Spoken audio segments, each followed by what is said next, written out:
10. Dickon. The sun shone down for nearly a week on the secret garden. The secret garden was what Mary called it when she was thinking of it. She liked the name, and she liked still more the feeling that when its beautiful old walls shut her in, no one knew where she was. It seemed almost like being shut out of the world in some fairy place. The few books she had read and liked had been fairy story books, and she had read of secret gardens in some of the stories. Sometimes people went to sleep in them for 100 years, which she had thought must be rather stupid. She had no intention of going to sleep, and, in fact, she was becoming wider awake every day which passed at Misselthwaite. She was beginning to like to be out of doors. She no longer hated the wind, but enjoyed it. She could run faster and longer, and she could skip up to 100. The bulbs in the secret garden must have been much astonished. Such nice, clear places were made round them that they had all the breathing space they wanted. And really, if Mistress Mary had known it, they began to cheer up under the dark earth and work tremendously. The sun could get at them and warm them, and when the rain came down, it could reach them at once, so they began to feel very much alive. Mary was an odd, determined little person, and now she had something interesting to be determined about. She was very much absorbed, indeed. She worked and dug and pulled up weeds steadily, only becoming more pleased with her work every hour instead of tiring of it. It seemed to her like a fascinating sort of play. She found many more of the sprouting pale green points than she had ever hoped to find. They seemed to be starting up everywhere, and each day she was sure she found tiny new ones, some so tiny that they barely peeped above the earth. There were so many that she remembered what Martha had said about the snowdrops by the thousands, and about bulbs spreading and making new ones. These had been left to themselves for 10 years, and perhaps they had spread, like the snowdrops, into thousands. She wondered how long it would be before they showed that they were flowers. Sometimes she stopped digging to look at the garden and try to imagine what it would be like when it was covered with thousands of lovely things in bloom. During that week of sunshine, she became more intimate with Ben Weatherstaff. She surprised him several times by seeming to start up beside him, as if she sprang out of the earth. The truth was that she was afraid that he would pick up his tools and go away if he saw her coming, so she always walked toward him as silently as possible. But, in fact, he did not object to her as strongly as he had at first. Perhaps he was secretly rather flattered by her evident desire for his elderly company. Then, also, she was more civil than she had been. He did not know that when she first saw him, she spoke to him as she would have spoken to a native, and had not known that a cross, sturdy old Yorkshire man was not accustomed to salaam to his masters, and be merely commanded by them to do things. "Thou'rt like the robin," he said to her one morning when he lifted his head and saw her standing by him. "I never knows when I shall see thee or which side thou'll come from." "He's friends with me now," said Mary. "That's like him," snapped Ben Weatherstaff, "makin' up to the women folk just for vanity and flightiness. There's nothin' he wouldn't do for the sake of showin' off and flirtin' his tail feathers. He's as full of pride as an egg's full of meat." He very seldom talked much, and sometimes did not even answer Mary's questions except by a grunt. But this morning he said more than usual. He stood up and rested one hobnailed boot on the top of his spade while he looked her over. "How long has that been here?" he jerked out. "I think it's about a month," she answered. "Tha's beginning to do Misselthwaite credit," he said. "Tha's a bit fatter than tha was, and tha's not quite so yeller. Tha looked like a young plucked crow when tha first came into this garden. Thinks I to myself, I never set eyes on an uglier, sourer-faced young un." Mary was not vain, and as she had never thought much of her looks, she was not greatly disturbed. "I know I'm fatter," she said. "My stockings are getting tighter. They used to make wrinkles. There's the robin, Ben Weatherstaff." There indeed was the robin, and she thought he looked nicer than ever. His red waistcoat was as glossy as satin, and he flirted his wings and tail, and tilted his head, and hopped about with all sorts of lively graces. He seemed determined to make Ben Weatherstaff admire him. But Ben was sarcastic. "Aye, there thou art," he said. "Tha can put up with me for a bit sometimes, when tha's got no one better. Tha's been reddening up thy waistcoat and polishing thy feathers this 2 weeks. I know what tha's up to. Tha's courting some bold young madam somewhere, telling thy lies to her about being the finest cock robin on Missel Moor, and ready to fight all the rest of 'em." "Oh, look at him!" exclaimed Mary. The robin was evidently in a fascinating, bold mood. He hopped closer and closer, and looked at Ben Weatherstaff more and more engagingly. He flew on to the nearest currant bush, and tilted his head, and sang a little song right at him.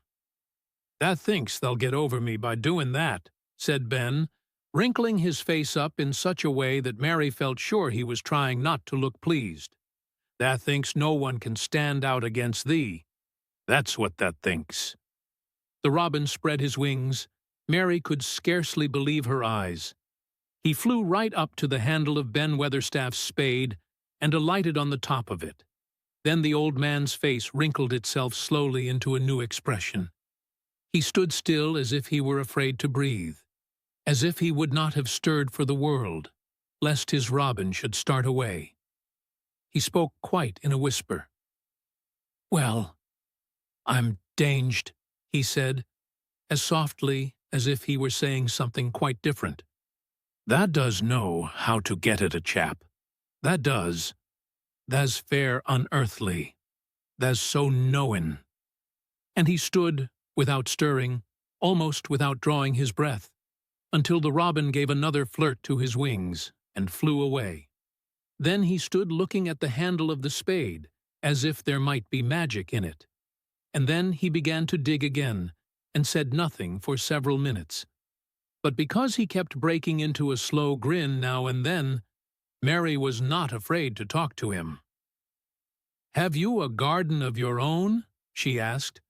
"Number I'm bachelder and lodge with Martin at the gate?" "If you had one," said Mary, "what would you plant?" "Cabbages and taters and onions." "But if you wanted to make a flower garden," persisted Mary, "what would you plant?" "Bulbs and sweet-smelling things, but mostly roses." Mary's face lighted up. "Do you like roses?" she said. Ben Weatherstaff rooted up a weed and threw it aside before he answered. "Well, yes, I do. I was learned that by a young lady I was gardener to. She had a lot in a place she was fond of, and she loved 'em like they was children, or robins. I've seen her bend over and kiss 'em." He dragged out another weed and scowled at it. "That were as much as 10 year ago." "Where is she now?" asked Mary, much interested. "Heaven," he answered, and drove his spade deep into the soil. "According to what parson says." "What happened to the roses?" Mary asked again, more interested than ever. "They was left to themselves." Mary was becoming quite excited. "Did they quite die? Do roses quite die when they are left to themselves?" she ventured. "Well, I'd got to like 'em, and I liked her, and she liked 'em," Ben Weatherstaff admitted reluctantly. "Once or twice a year I'd go and work at 'em a bit, prune 'em and dig about the roots. They run wild, but they was in rich soil, so some of 'em lived." "When they have no leaves and look gray and brown and dry, how can you tell whether they are dead or alive?" inquired Mary. "Wait till the spring gets at 'em. Wait till the sun shines on the rain, and the rain falls on the sunshine, and then They'll find out." "How? How?" cried Mary, forgetting to be careful. "Look along the twigs and branches, and if thou see a bit of a brown lump swelling here and there, watch it after the warm rain and see what happens." He stopped suddenly and looked curiously at her eager face. "Why does that care so much about roses and such, all of a sudden?" he demanded. Mistress Mary felt her face grow red. She was almost afraid to answer. I want to play that I have a garden of my own," she stammered. There is nothing for me to do. I have nothing, and no one." "Well," said Ben Weatherstaff slowly, as he watched her, "that's true. Tha hasn't." He said it in such an odd way that Mary wondered if he was actually a little sorry for her. She had never felt sorry for herself. She had only felt tired and cross, because she disliked people and things so much. But now the world seemed to be changing and getting nicer. If no one found out about the secret garden, she should enjoy herself always. She stayed with him for 10 or 15 minutes longer and asked him as many questions as she dared. He answered every one of them in his queer grunting way, and he did not seem really cross, and did not pick up his spade and leave her. He said something about roses, just as she was going away, and it reminded her of the ones he had said he had been fond of. "Do you go and see those other roses now?" she asked. "Not been this year. My rheumatics has made me too stiff in the joints." He said it in his grumbling voice, and then quite suddenly he seemed to get angry with her, though she did not see why he should. "Now look here," he said sharply. "Don't tha ask so many questions. Th'art the worst wench for asking questions I've ever come across. Get thee gone and play thee. I've done talkin' for today." And he said it so crossly that she knew there was not the least use in staying another minute. She went skipping slowly down the outside walk, thinking him over and saying to herself that, queer as it was, here was another person whom she liked, in spite of his crossness. She liked old Ben Weatherstaff. Yes, she did like him. She always wanted to try to make him talk to her. Also, she began to believe that he knew everything in the world about flowers. There was a laurel-hedged walk which curved round the secret garden and ended at a gate which opened into a wood in the park.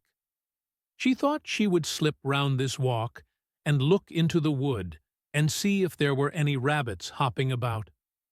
She enjoyed the skipping very much, and when she reached the little gate, she opened it and went through because she heard a low, peculiar whistling sound and wanted to find out what it was. It was a very strange thing indeed. She quite caught her breath as she stopped to look at it. A boy was sitting under a tree, with his back against it, playing on a rough wooden pipe. He was a funny-looking boy, about 12. He looked very clean, and his nose turned up, and his cheeks were as red as poppies, and never had Mistress Mary seen such round and such blue eyes in any boy's face. And on the trunk of the tree he leaned against, a brown squirrel was clinging and watching him, and from behind a bush nearby, a cock pheasant was delicately stretching his neck to peep out, and quite near him were 2 rabbits sitting up and sniffing with tremulous noses, and actually it appeared as if they were all drawing near to watch him and listen to the strange, low little call his pipe seemed to make. When he saw Mary, he held up his hand and spoke to her in a voice almost as low as, and rather like, his piping. "Don't that move," he said. "It'd flight 'em." Mary remained motionless. He stopped playing his pipe and began to rise from the ground. He moved so slowly that it scarcely seemed as though he were moving at all, but at last he stood on his feet, and then the squirrel scampered back up into the branches of his tree.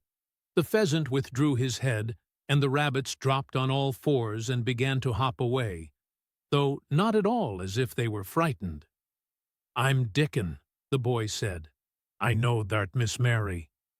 Then Mary realized that somehow she had known at first that he was Dickon. Who else could have been charming rabbits and pheasants as the natives charm snakes in India? He had a wide, red, curving mouth, and his smile spread all over his face. I got up slow, he explained, because if that makes a quick move, it startles 'em. A body has to move gentle and speak low when wild things is about. He did not speak to her as if they had never seen each other before, but as if he knew her quite well. Mary knew nothing about boys, and she spoke to him a little stiffly because she felt rather shy. "Did you get Martha's letter?" she asked. He nodded his curly, rust-colored head. "That's why I come." He stooped to pick up something which had been lying on the ground beside him when he piped. "I've got the garden tools. There's a little spade and rake and a fork and hoe. They are good uns. There's a trowel, too, and the woman in the shop threw in a packet of white poppy and one of blue larkspur when I bought the other seeds." "Will you show the seeds to me?" Mary said. She wished she could talk, as he did. His speech was so quick and easy. It sounded as if he liked her, and was not the least afraid she would not like him, though he was only a common Moor boy, in patched clothes, and with a funny face, and a rough, rusty red head. As she came closer to him, she noticed that there was a clean, fresh scent of heather, and grass, and leaves about him, almost as if he were made of them. She liked it very much, and when she looked into his funny face with the red cheeks and round blue eyes, she forgot that she had felt shy. "Let us sit down on this log and look at them," she said. They sat down, and he took a clumsy little brown paper package out of his coat pocket. He untied the string, and inside there were ever so many neater and smaller packages, with a picture of a flower on each one. "There's a lot of mignonette and poppies," he said. "Mignonette's the sweetest smellin' thing as grows, and it'll grow wherever you cast it, same as poppies will. Them as'll come up and bloom if you just whistle to 'em. Them's the nicest of all." He stopped and turned his head quickly, his poppy-cheeked face lighting up. "Where's that robin as is callin' us?" he said. The chirp came from a thick holly bush, bright with scarlet berries, and Mary thought she knew whose it was. "Is it really calling us?" she asked. "Aye," said Dickon, as if it was the most natural thing in the world. "He's callin' someone he's friends with. That's same as sayin', 'Here I am. Look at me. I wants a bit of a chat.' There he is in the bush. Whose is he?" "He's Ben Weatherstaff's, but I think he knows me a little," answered Mary. "Aye, he knows thee," said Dickon in his low voice again. "And he likes thee. He's took thee on. He'll tell me all about thee in a minute." He moved quite close to the bush with the slow movement Mary had noticed before, and then he made a sound almost like the robin's own twitter. The robin listened a few seconds, intently, and then answered quite as if he were replying to a question. "Aye, he's a friend of yours," chuckled Dickon.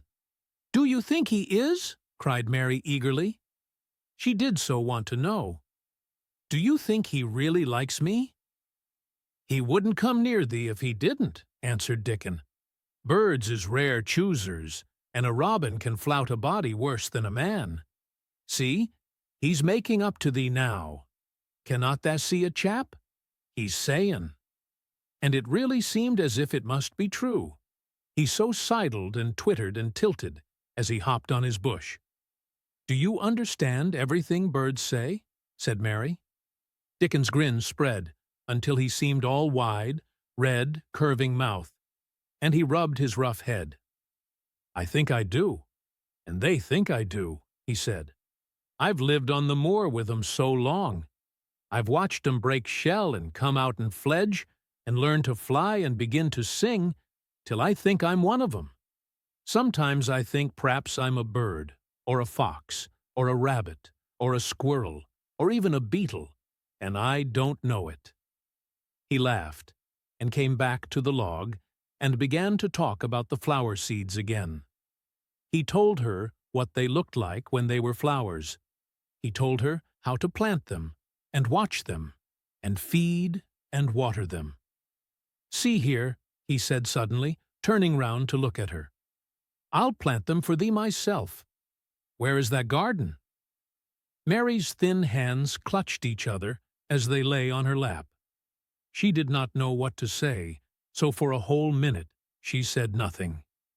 She had never thought of this. She felt miserable, and she felt as if she went red and then pale. "Tha's got a bit of garden, hasn't tha?" Dickon said. It was true that she had turned red and then pale. Dickon saw her do it, and as she still said nothing, he began to be puzzled. "Wouldn't they give thee a bit?" he asked. "Hasn't tha got any yet?" She held her hands tighter and turned her eyes toward him. "I don't know anything about boys," she said slowly. "Could you keep a secret, if I told you one? It's a great secret.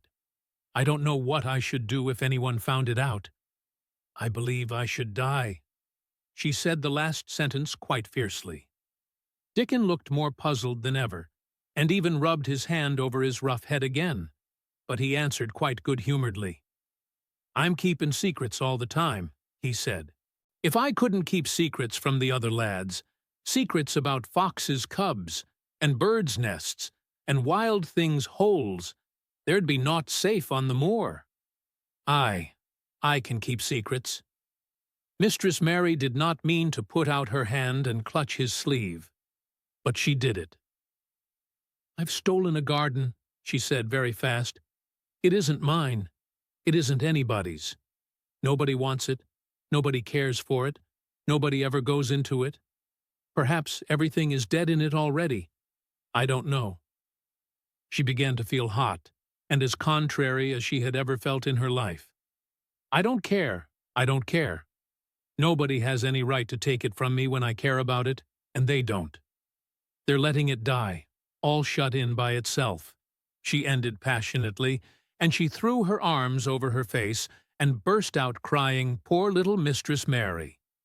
Dickon's curious blue eyes grew rounder and rounder. "Eh, ha," he said, drawing his exclamation out slowly, and the way he did it meant both wonder and sympathy. "I've nothing to do," said Mary. "Nothing belongs to me. I found it myself, and I got into it myself. I was only just like the robin, and they wouldn't take it from the robin." "Where is it?"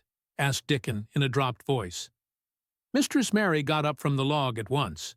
She knew she felt contrary again, and obstinate, and she did not care at all. She was imperious and Indian, and at the same time hot and sorrowful. "Come with me and I'll show you," she said.